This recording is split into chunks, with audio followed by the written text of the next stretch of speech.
Test 4. You will hear a number of different recordings, and you will have to answer questions on what you hear. There will be time for you to read the instructions and questions, and you will have a chance to check your work. All the recordings will be played once only.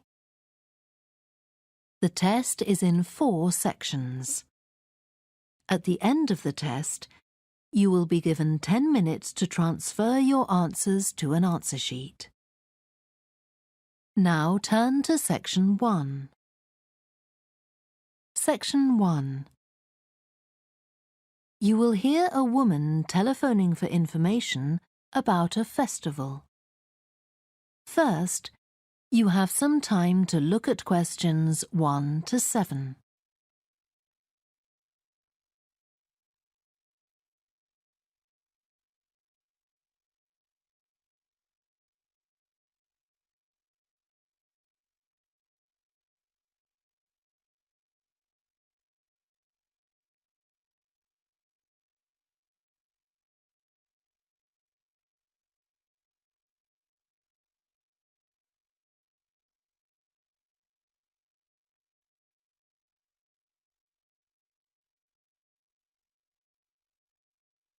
You will see that there is an example that has been done for you.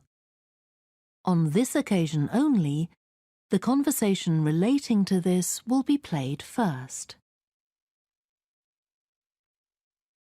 Good morning, Stretton Festival box office. How can I help you? Oh, hello. My family and I are on holiday in the area, and we've seen some posters about the festival this week. Could you tell me about some of the events, please? Of course. First of all, are there still tickets available for the jazz band on Saturday? There are, but only £15. The £12 seats have all been sold. The man says that tickets are available for £15, so 15 has been written in the space. Now we shall begin. You should answer the questions as you listen because you will not hear the recording a second time. Listen carefully and answer questions 1 to 7. Good morning, Stretton Festival box office. How can I help you? Oh, hello. My family and I are on holiday in the area, and we've seen some posters about the festival this week. Could you tell me about some of the events, please? Of course. First of all, are there still tickets available for the jazz band on Saturday? There are, but only £15. The £12 seats have all been sold. OK, and the venue is the school, isn't it? Yes, that's right. The secondary school. Make sure you don't go to the primary school by mistake. And there's an additional performer who isn't mentioned on the posters. Carolyn Hart is going to play with the band. Oh, I think I've heard her on the radio.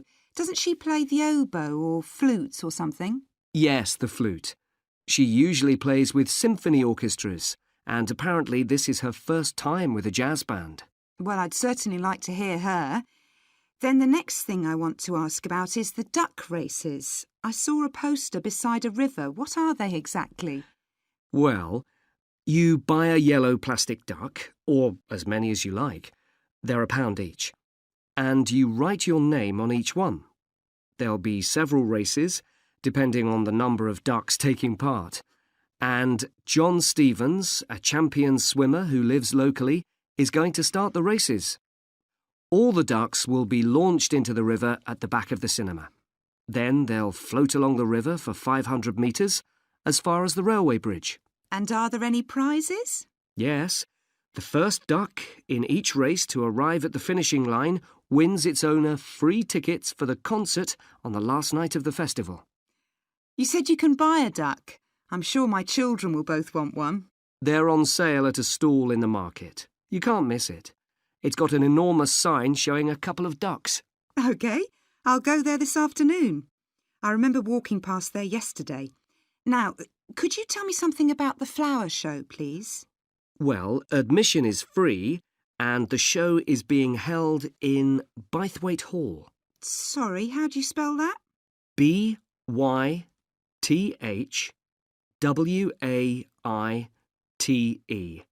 Bythwaite.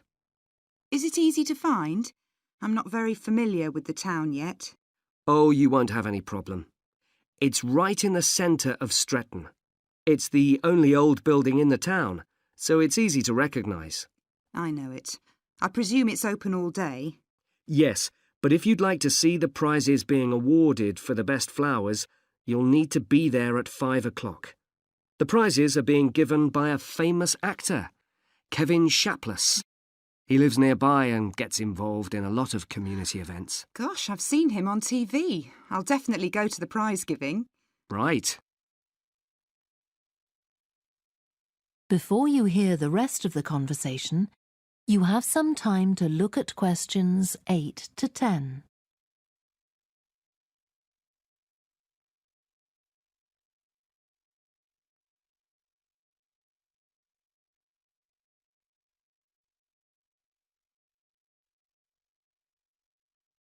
Now listen and answer questions 8 to 10.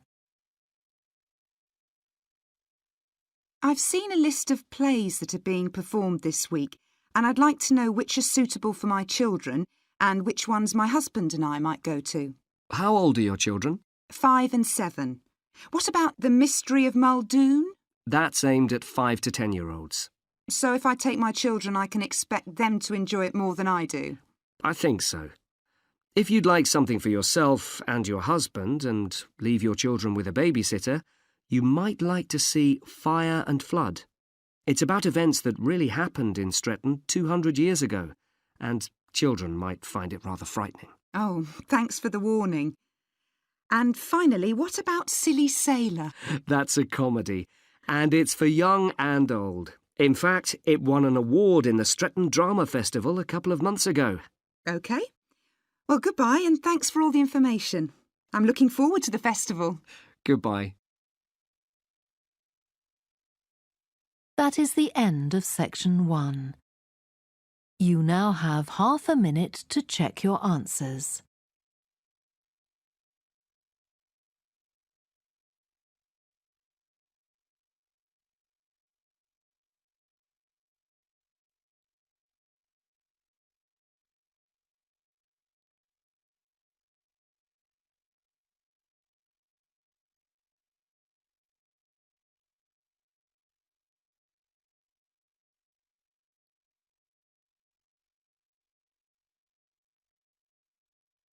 Now turn to section 2.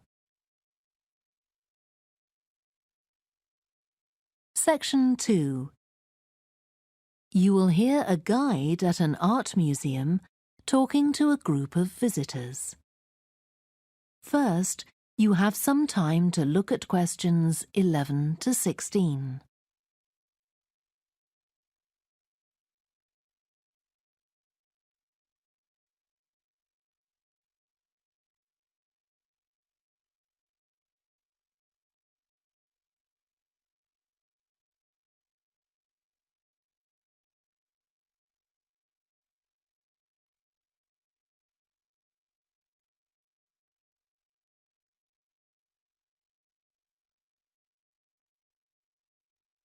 Now listen carefully and answer questions 11 to 16. Good morning and welcome to the museum, one with a remarkable range of exhibits which I'm sure you'll enjoy. My name's Greg and I'll tell you about the various collections as we go around. But before we go, let me just give you a taste of what we have here. Well, for one thing, we have a fine collection of 20th and 21st century paintings, many by very well-known artists. I'm sure you'll recognize several of the paintings. This is the gallery that attracts the largest number of visitors, so it's best to go in early in the day before the crowds arrive. Then there are the 19th century paintings. The museum was opened in the middle of that century, and several of the artists each donated one work to get the museum started, as it were. So they're of special interest to us. We feel closer to them than to other works.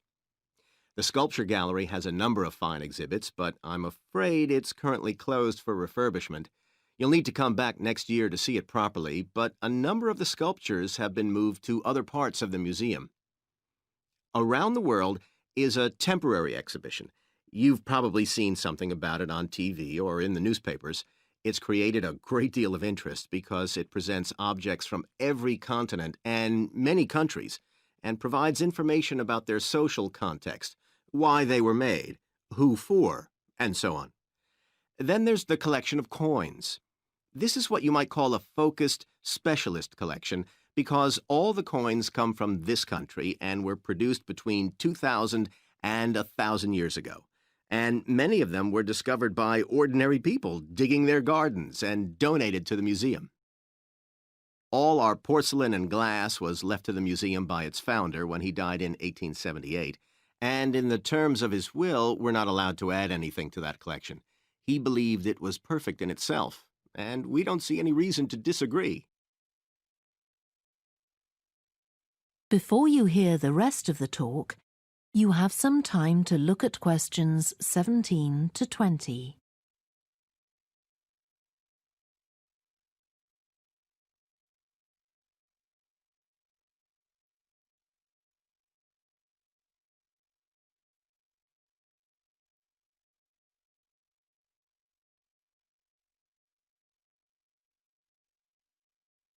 Now listen and answer questions 17 to 20.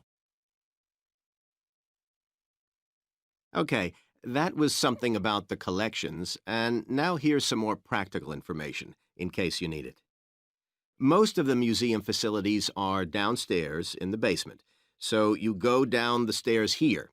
When you reach the bottom of the stairs, you'll find yourself in a sitting area with comfortable chairs and sofas where you can have a rest before continuing your exploration of the museum.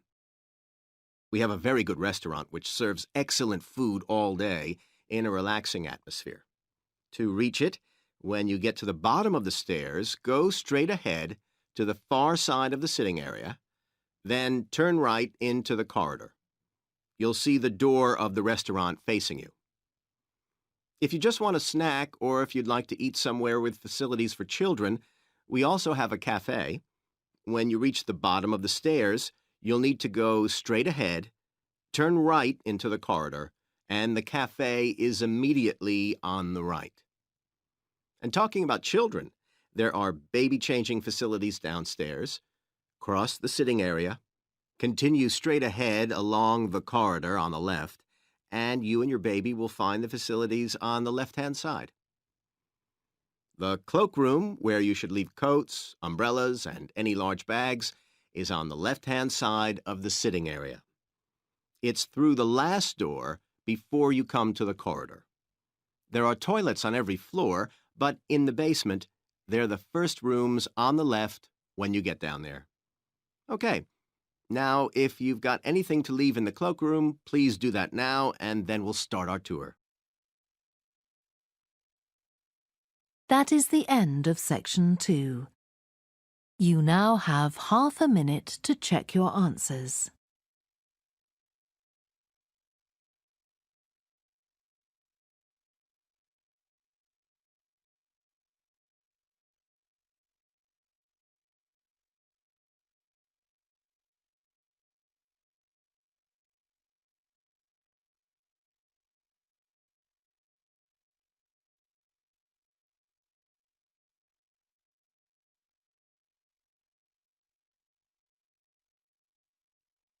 Now turn to section 3.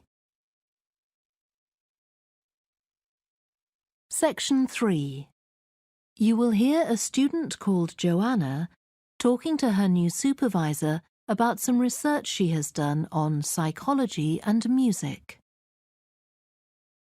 First, you have some time to look at questions 21 to 26.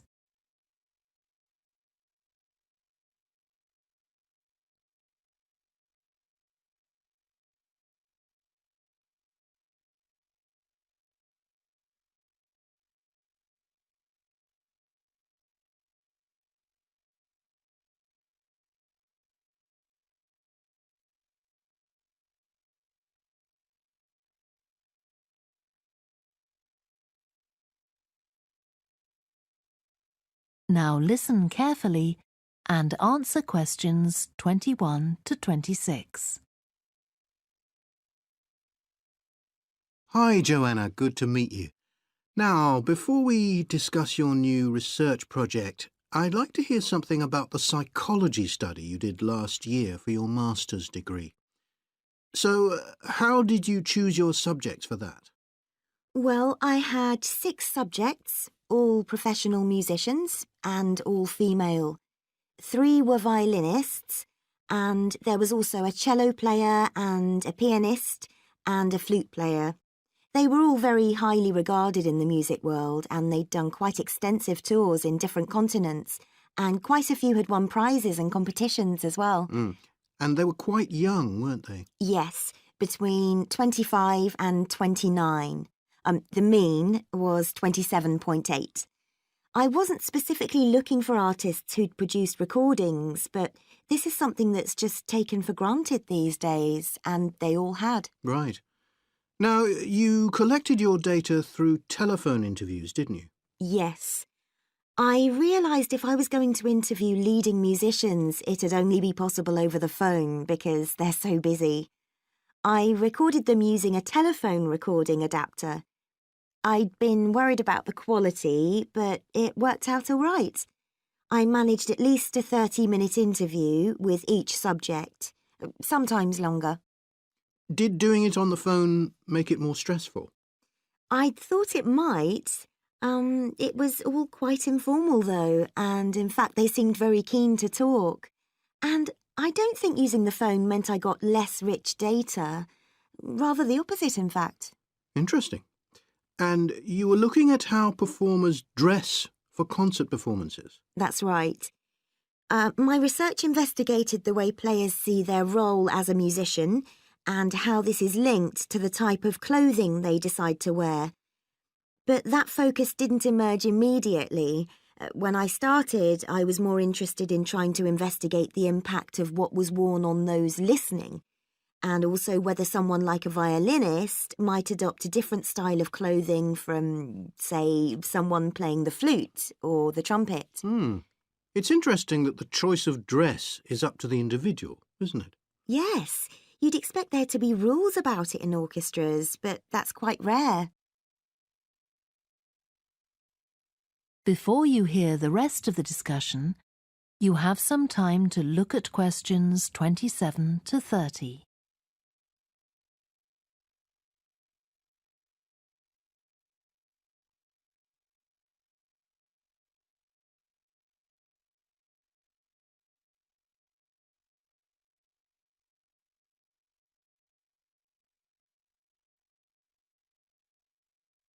Now listen and answer questions 27 to 30. You only had women performers in your study. Was that because male musicians are less worried about fashion? I think a lot of the men are very much influenced by fashion, but in social terms, the choices they have are more limited. They'd really upset audiences if they strayed away from quite narrow boundaries. Now, popular music has quite different expectations. Did you read Mike Frost's article about the dress of women performers in popular music? No. Well, he points out that a lot of female singers and musicians in popular music tend to dress down in performances and wear less feminine clothes, like jeans instead of skirts. And he suggests this is because otherwise they'd just be discounted as trivial. But you could argue they're just wearing what's practical. I mean, a pop music concert is usually a pretty energetic affair. Yes, he doesn't make that point, but I think you're probably right. I was interested by the effect of the audience at a musical performance when it came to the choice of dress. The subjects I interviewed felt this was really important. It's all to do with what we understand by performance as a public event. They believed the audience had certain expectations, and it was up to them as performers to fulfil these expectations, to show a kind of esteem. They weren't afraid of looking as if they'd made an effort to look good. I think in the past, the audience would have had those expectations of one another too, but that's not really the case now. Not in the UK, anyway. No. And I also got interested in what sports scientists are doing too with regard to clothing.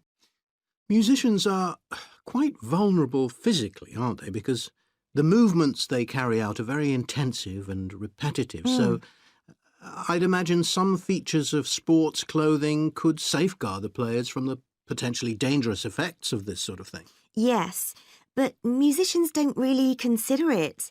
They avoid clothing that obviously restricts their movements, but that's as far as they go. Anyway, coming back to your own research, do you have any idea where you're going from here? I was thinking of doing a study using an audience, including... That is the end of section 3. You now have half a minute to check your answers.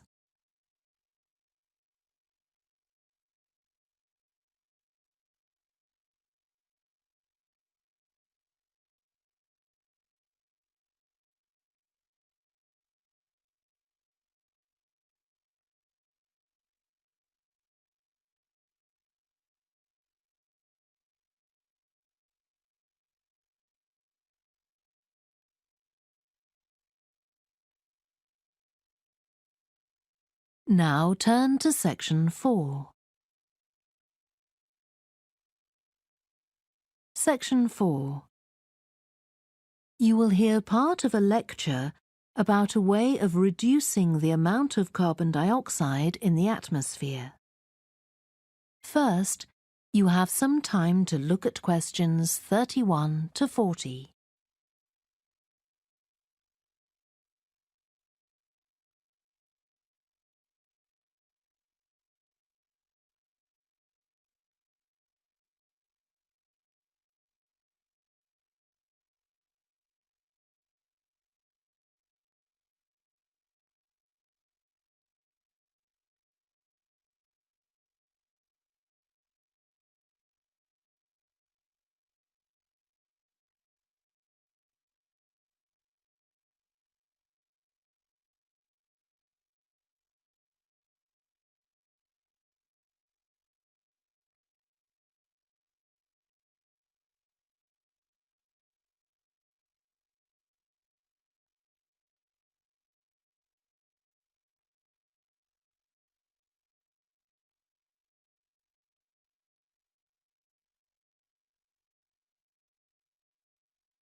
Now listen carefully and answer questions 31 to 40.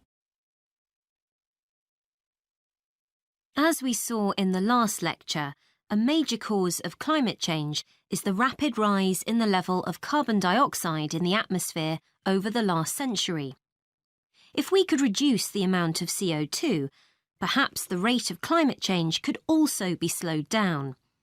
One potential method involves enhancing the role of the soil that plants grow in with regard to absorbing CO2. Ratan Lal, a soil scientist from Ohio State University in the USA, claims that the world's agricultural soils could potentially absorb 13% of the carbon dioxide in the atmosphere, the equivalent of the amount released in the last 30 years, and research is going on into how this might be achieved. Lal first came to the idea that soil might be valuable in this way, not through an interest in climate change, but rather out of concern for the land itself and the people dependent on it. Carbon-rich soil is dark, crumbly and fertile and retains some water. But erosion can occur if soil is dry, which is a likely effect if it contains inadequate amounts of carbon. Erosion is of course bad for people trying to grow crops or breed animals on that terrain. In the 1970s and 80s, Lal was studying soils in Africa so devoid of organic matter that the ground had become extremely hard, like cement. There he met a pioneer in the study of global warming who suggested that carbon from the soil had moved into the atmosphere. This is now looking increasingly likely. Let me explain. For millions of years, carbon dioxide levels in the atmosphere have been regulated, in part, by a natural partnership between plants and microbes, tiny organisms in the soil. Plants absorb CO2 from the air and transform it into sugars and other carbon-based substances. While a proportion of these carbon products remain in the plant, some transfer from the roots to fungi and soil microbes, which store the carbon in the soil. The invention of agriculture some 10,000 years ago disrupted these ancient soil-building processes and led to the loss of carbon from the soil. When humans started draining the natural topsoil and ploughing it up for planting, they exposed the buried carbon to oxygen. This created carbon dioxide and released it into the air. And in some places, grazing by domesticated animals has removed all vegetation, releasing carbon into the air. Tons of carbon have been stripped from the world's soils, where it's needed, and pumped into the atmosphere. So, what can be done? Researchers are now coming up with evidence that even modest changes to farming can significantly help to reduce the amount of carbon in the atmosphere. Some growers have already started using an approach known as regenerative agriculture. This aims to boost the fertility of soil and keep it moist through established practices. These include keeping fields planted all year round and increasing the variety of plants being grown. Strategies like these can significantly increase the amount of carbon stored in the soil, so agricultural researchers are now building a case for their use in combating climate change.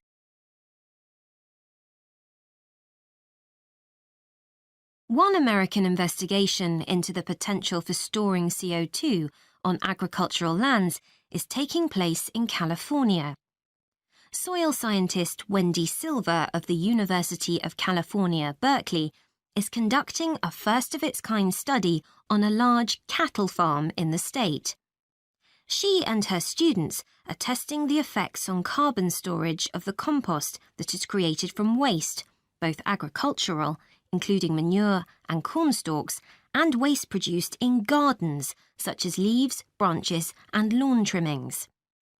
In Australia, soil ecologist Christine Jones is testing another promising soil enrichment strategy. Jones and 12 farmers are working to build up soil carbon by cultivating grasses that stay green all year round. Like composting, the approach has already been proved experimentally. Jones now hopes to show that it can be applied on working farms and that the resulting carbon capture can be accurately measured. It's hoped in the future that projects such as these will demonstrate the role that farmers and other land managers can play in reducing the harmful effects of greenhouse gases. For example, in countries like the United States, where most farming operations use large applications of fertilizer, changing such long-standing habits will require a change of system.